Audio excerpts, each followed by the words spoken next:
Can you guys help me? I'm having trouble locating the rivers on our maps today. We've got so many here in Georgia. We've got so many things to study. We've done regions and capitals, and we've got mountains and lakes and rivers. I don't even know where to begin, but I do know that you guys have been studying a little bit about them, so I'm wondering if maybe you could help me. Just a minute to talk about some of Georgia's major rivers first. We got to build that background knowledge before we can apply it, and hopefully that will help us find them on one of these maps. Did you know that Georgia has over 70,000 miles of rivers and streams that wind their way across our state? That's amazing. That's so many miles of rivers and streams. We have around 14 major river basins with 7 main river sources in our state. But we're going to talk about the 3 largest here in Georgia.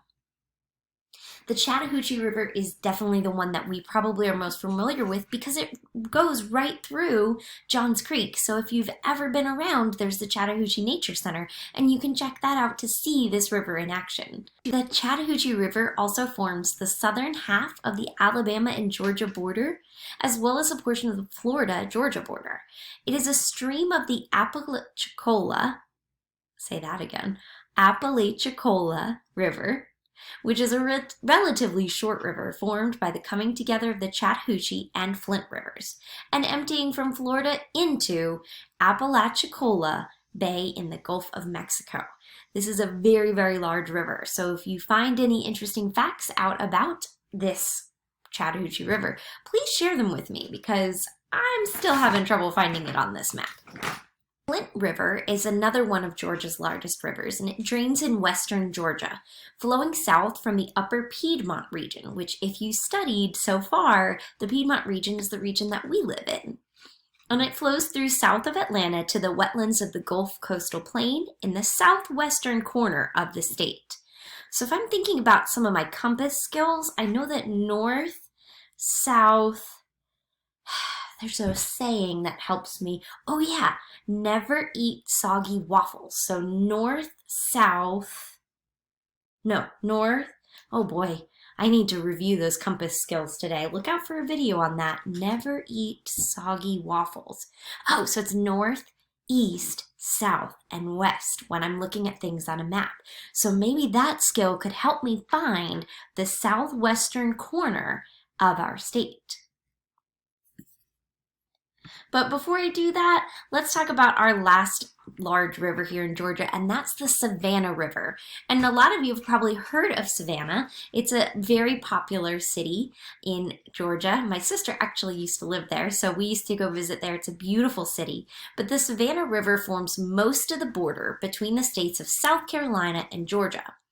There are 2 streams of the Savannah, which are known as the Tugaloo River and the Chattooga River, and they form the northernmost part of the border.